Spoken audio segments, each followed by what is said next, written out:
The colony world of Talaris was a quiet place. Most people lived simple lives under the shadow of the Zerath Dominion, the vast empire that ruled the stars. The Dominion had strict laws, heavy taxes, and cruel enforcers.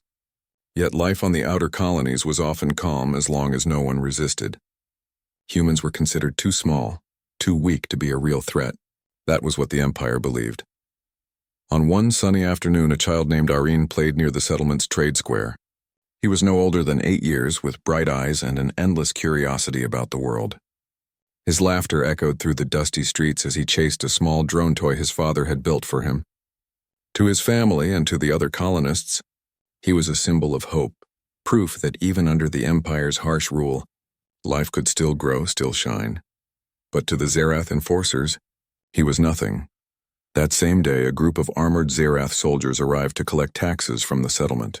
Their tall reptilian forms towered over the humans. Each step they took was heavy. Each glare meant to remind the colonists of their place. The soldiers did not come with kindness. They came with power. As the enforcers marched through the square, they spotted Aaron. The boy was too busy chasing his drone to notice the danger. He laughed, stumbling into their path. The lead soldier snarled, his sharp voice carrying across the square. "Control your child." He barked at the nearby humans. Aaron's mother rushed forward, reaching for him, but before she could pull him away, the soldier struck. With a cruel sweep of his armored arm, he knocked the child aside. The boy hit the ground hard. The laughter stopped. The square fell silent. The mother cried out, kneeling beside her son. Aaron's small frame trembled as he struggled to breathe. His toy drone lay broken on the ground, its lights fading. The other colonists froze, their fear holding them still. None dared to move against the enforcers. To strike back meant death, not only for one person, but often for entire families. That was the way of the Empire. But fear could not erase what they had just seen. The image of a child hurt, lying helpless in the dust, carved itself into every heart present. The silence grew heavy. Even the soldiers seemed to feel it for a moment. Then the lead enforcer laughed, a low mocking sound. "This is what happens when humans forget their place," he declared, raising his head high. The colonists lowered their eyes, hiding their anger. Yet behind those lowered gazes, something began to burn. Aaron's father arrived then, rushing from his workshop. He pushed through the gathered crowd, falling to his knees beside his son. The sight broke him. He held Aaron close, whispering to him, promising that everything would be all right. The boy's eyes fluttered open, weak but still alive. The father looked up at the soldiers, his face pale but his voice steady. "You will answer for this," he said softly. The soldier smirked. "Humans have no voice here." The enforcers left soon after, taking their taxes, leaving behind only fear and anger. The colonists helped carry Aaron back to his family's home, where healers worked to save him. His small body was bruised, but his spirit clung to life. The people prayed he would recover. That night, the settlement gathered in secret. They spoke in whispers, their anger growing with every word. Many had suffered under the Dominion before, but this was different. This was a child, a human child, and everyone knew there were some lines that could never be crossed. Word spread beyond the settlement. Traders carried the story across space. On other colonies, humans heard and trembled with rage. Messages flashed between systems. They attacked a child. The Dominion thought it was nothing, just another act of control. But humans were not like the other species the Empire had ruled. Humans remembered. Humans carried stories like fire, passing them from one to another until the flame could no longer be hidden. Aaron lay resting, unaware that his pain had become the spark for something far greater. He was just a boy, but soon his name would echo across the stars. His broken toy drone, lying silent on the workshop table, became a symbol of all that had been lost, and all that needed to be protected. For the first time in centuries, the Empire had made a mistake it could not erase. By striking a single child, they had struck at the heart of humanity itself, and humanity would not forget. The night sky above Talaris glittered with stars, silent witnesses to what had begun. Somewhere among those stars, change was coming, and it would not stop. The first strike came quietly, almost like a whisper in the night. On the edge of Zerath space stood a small outpost called Vera 9. It was not a grand fortress, only a supply station where the Dominion stored food, weapons, and fuel. To the Zerath, it was unimportant, yet to the humans it was the perfect target. A small human task force gathered in secret. They did not bring massive fleets or heavy warships. Instead, they brought small, fast vessels. Miners' ships turned into strike craft, cargo haulers hidden with weapons, and old warships repaired in secret hangars. Their numbers were small, but their spirits were strong. Among them was Captain Ilara Vance, a woman known for her calm voice and sharp mind. She stood at the front of her ship looking at the stars. The story of Aaron had reached her long ago, and she carried it in her heart. "We are not here only for revenge," she told her crew. "We are here to show the Empire that humanity will not bow." Not anymore, the crew nodded, determination in their eyes. Many were not soldiers by trade. Some were miners, engineers, or farmers. But each had chosen to fight because of what happened on Talaris. Each wanted to make sure no child would ever be struck down again. As the fleet approached Vera 9, silence filled the command decks. The stars glimmered like quiet witnesses. Then with a single word, Captain Ilara gave the order. Strike. The human ships moved fast, faster than the Zerath had expected. They flew in patterns no Dominion fleet would ever use, darting, weaving, breaking into smaller groups. They did not fight like soldiers trained in rigid drills. They fought like humans, unpredictable, creative, and bold. The outpost defenses lit up, beams of energy flashing across the void. But the humans had prepared. They had studied the station's blind spots, its slow response systems. Where the Empire relied on brute force, the humans relied on quick thinking. One miner's ship, loaded with explosives hidden inside old ore containers, slipped past the defenses and docked with the outpost.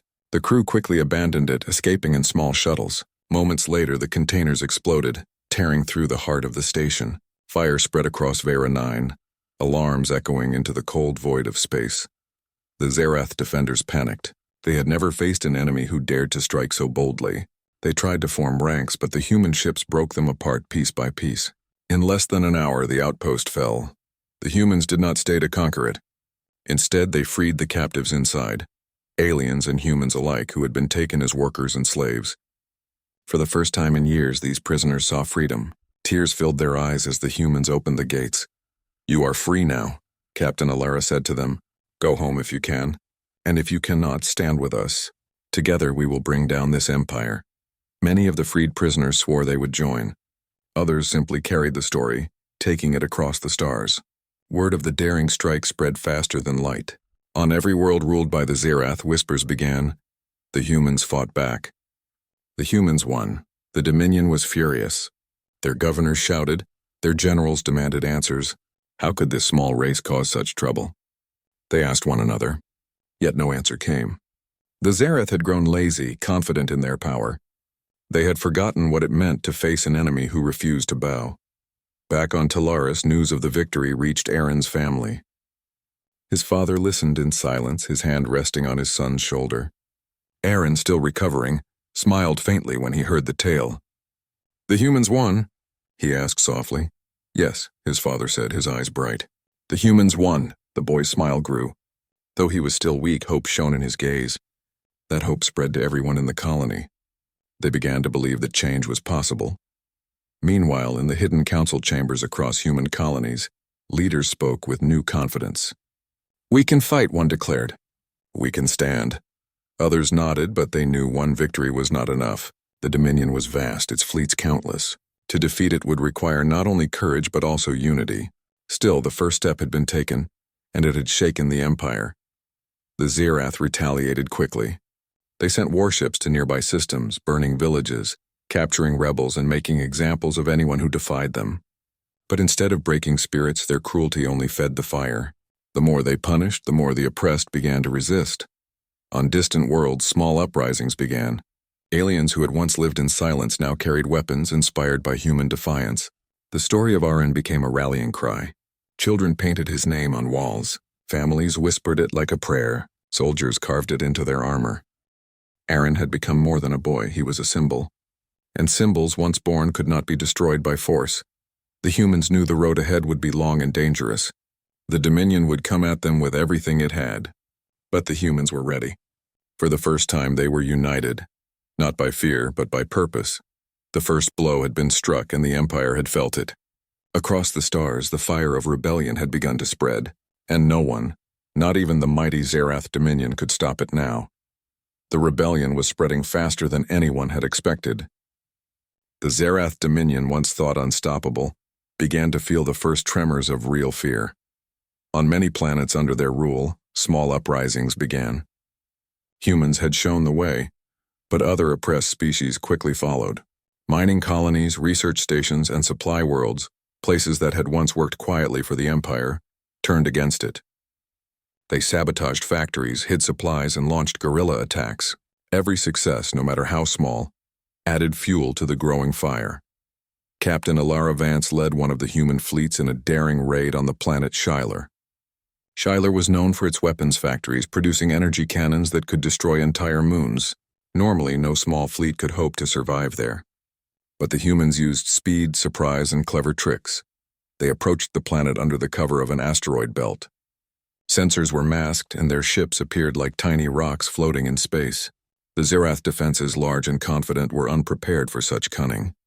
Human engineers had created devices that could temporarily jam the enemy's energy shields, allowing them to land troops directly inside the factories. Once on the surface, the humans moved quickly. They freed workers, disabled machinery, and sent coded messages to other oppressed species on nearby worlds. Every action was designed to hurt the Empire while giving hope to those it had long controlled. The Zerath responded with fury. Massive fleets arrived from neighboring systems intent on crushing the humans and their allies. But the humans did not retreat. They knew they could not win by brute force. Instead, they used the terrain, hidden bases, and surprise attacks. Ships darted in and out of asteroid fields. Mines were set to collapse corridors, and every trap was calculated to make the Zerath forces doubt their strength. Even when the humans were outnumbered, they never gave up. On one small moon, they held a position against a Zerath battalion 3 times their size. Using only old mining equipment modified for defense, they created illusions, decoys, and hidden turrets. By the time the enemy realized the true situation, the humans had already disappeared, leaving only chaos behind. Meanwhile, the story of Aaron traveled with every victory. Children across human colonies drew his name in bright colors. Adults whispered it as a sign of courage. Every act of resistance reminded people that it had begun with a single human child, hurt but unbroken. The Zerath leaders grew increasingly desperate. They demanded more enforcers, more ships, and harsher punishment. Entire systems were put under lockdown. Yet the harder they tried to control the colonies, the more determined the people became. Fear, once their tool, now worked against them. Allies began to appear in unexpected places. Alien species who had long suffered under the Dominion reached out to humans. They shared intelligence, ships, and trained warriors. The humans welcomed them, knowing that unity was their greatest strength.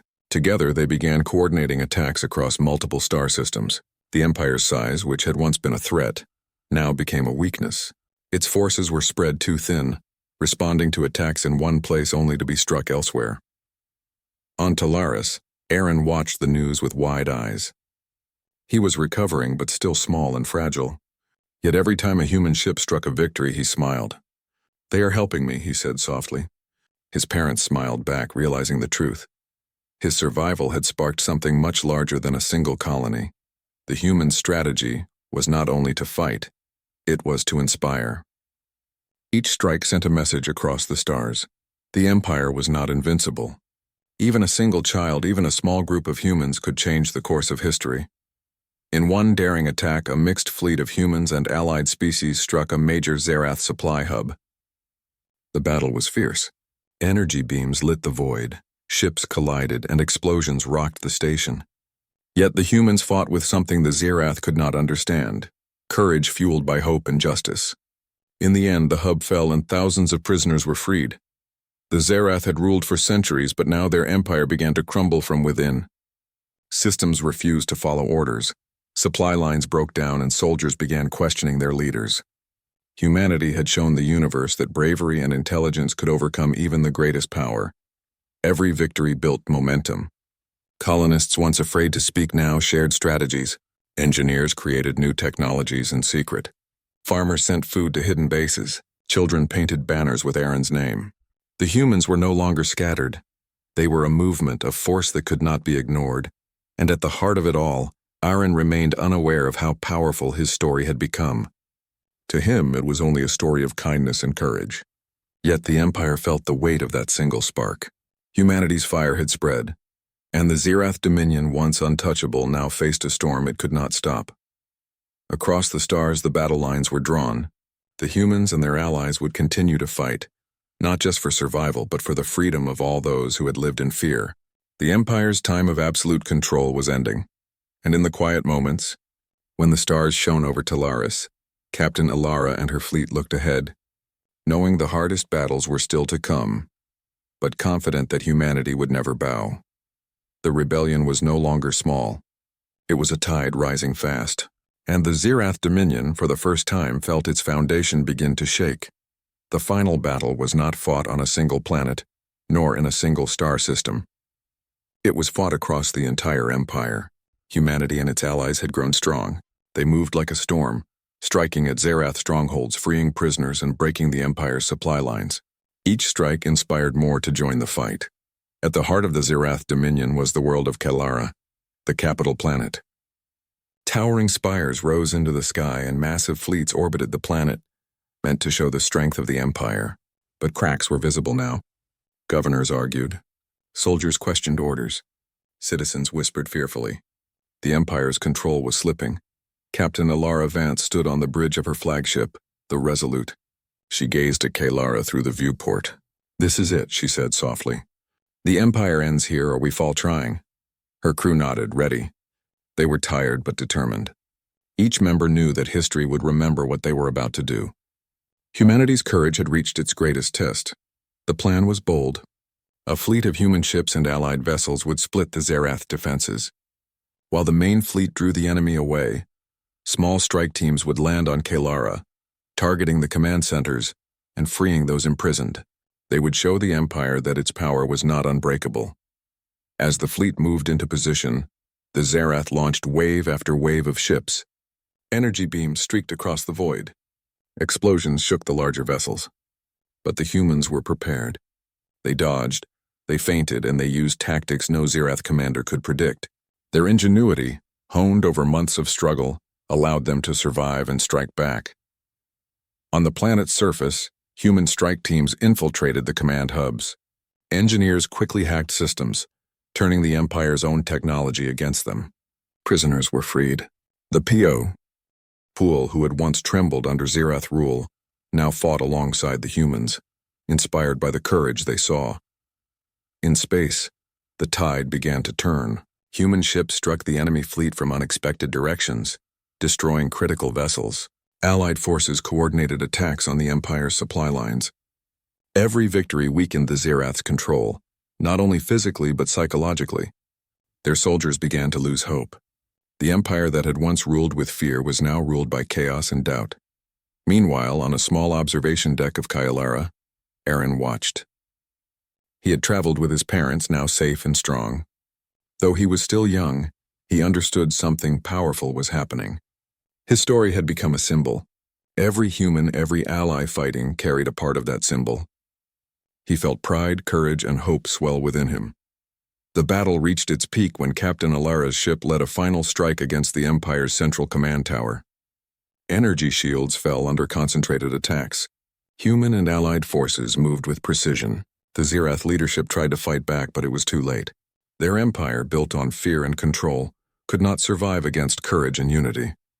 The central tower collapsed, its spires crashing into the planet.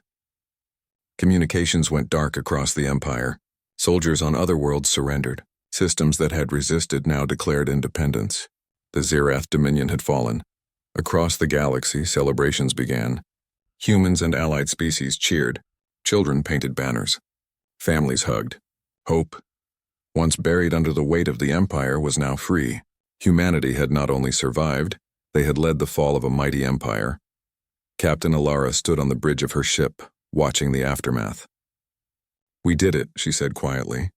Her crew smiled, exhausted but victorious. "No one believed we could," she added. "But we were right. We never gave up." Back on Talaris, Aaron played again with his repaired drone. He laughed, and the sound carried across the settlement. To him, it was a simple moment of joy.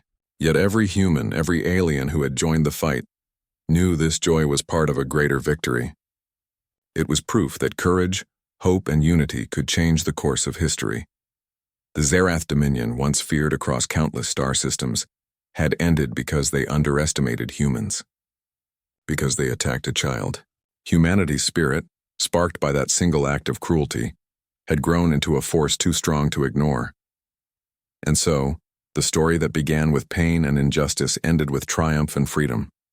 The stars were no longer ruled by fear, but by the people who had risen to fight for what was right.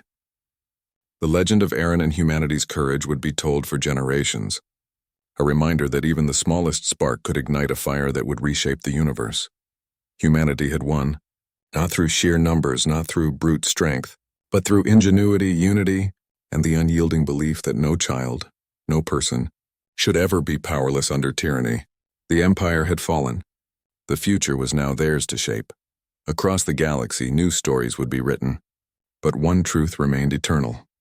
It all began when they attacked a human child, and humanity refused to bow. The story of Aaron's attack spread like wildfire. It began with whispers on Talaris, then carried across space by traders, pilots, and travelers. Soon every human colony heard of the boy who had been struck down by Zerath enforcers. Each retelling made the anger grow. People who had long lived in fear now found their fear mixing with rage.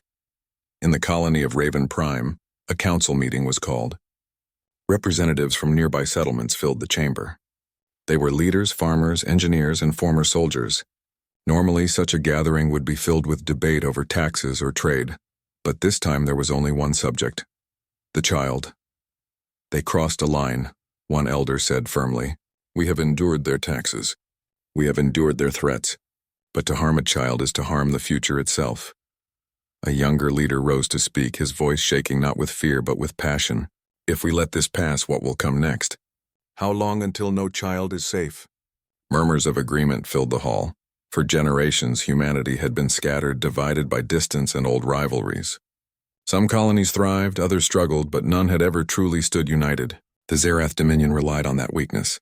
The Empire believed humans would never fight together, that their small worlds could never become a single force. But now, the story of Aaron was changing everything.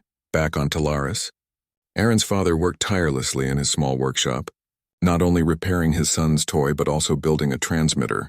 He had one purpose: to send out a message not only of anger but of unity. Late into the night, his voice carried through the stars. They attacked my son. He is just a child. He is innocent.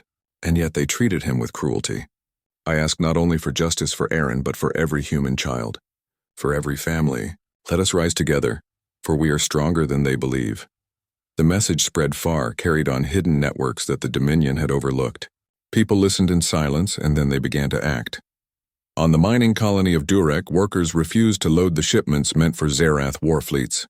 On the world of Lyra's Rest, scientists began designing weapons in secret, using old human ingenuity to turn simple machines into powerful tools. On Earth itself, the ancient homeworld, leaders debated in secret chambers. They knew war with the Dominion would bring great danger, but they also knew humanity had reached a turning point. The Zerath Dominion, however, did not see the danger. From their high-throne worlds, they mocked the humans. They are weak, one governor sneered. They are divided. A single outburst means nothing. Yet cracks were beginning to form. Even among alien species under Dominion rule, Aaron's story traveled. The oppressed listened and saw something new in the humans. Most species had long accepted the Empire's power as unbreakable. But here were humans, small in number, daring to speak of resistance. That bravery lit sparks in hearts that had long grown cold. On Talaris, Aaron slowly recovered. His small body healed day by day. He did not understand the storm his injury had unleashed. To him it was only strange that so many people came to see him, bringing gifts and promises. They whispered his name like it meant more than just a child. It meant a cause. One evening, as the twin suns set over the colony, a group of human commanders gathered in secret beneath the hills of Talaris. They spoke quietly, but their words carried the weight of destiny. The Dominion believes we are weak, one said. Let them believe. We will strike where they least expect it. We cannot fight them in open battle, another added. Their fleets outnumber ours 100-1, but we have something they do not. Ingenuity, whispered a third, and unity. The commanders began drafting a plan, not for one battle, but for a movement. They would not simply demand justice. They would show the Empire that humanity could no longer be ignored. Small strikes, clever tactics, alliances with other species, all of it would come together. Meanwhile, the colonists of Talaris held a gathering in the central square. Families stood shoulder to shoulder, and for the first time in memory, no one bowed their heads when the subject of the Empire was raised. Instead, they looked upward at the stars, imagining a future free of fear. A teacher stepped forward and spoke to the crowd. We tell our children stories of heroes, of people who rise when the world is darkest. Perhaps now it is our turn to write such a story. Perhaps we are those heroes. The crowd cheered softly, a sound filled not with reckless courage but with determination. The Dominion's enforcers returned days later, expecting silence. Instead, they found the colonists standing tall. None raised weapons, not yet, but none showed fear either. That quiet defiance unsettled the soldiers. For the first time, the Zerath felt that something was shifting. The Empire had seen humans as a minor race, scattered and unimportant. But by attacking one child, they had united millions. And unity, once lit, was a fire that could spread across the stars. The first sparks of rebellion had been struck. And deep within the night, humanity prepared for the storm to come.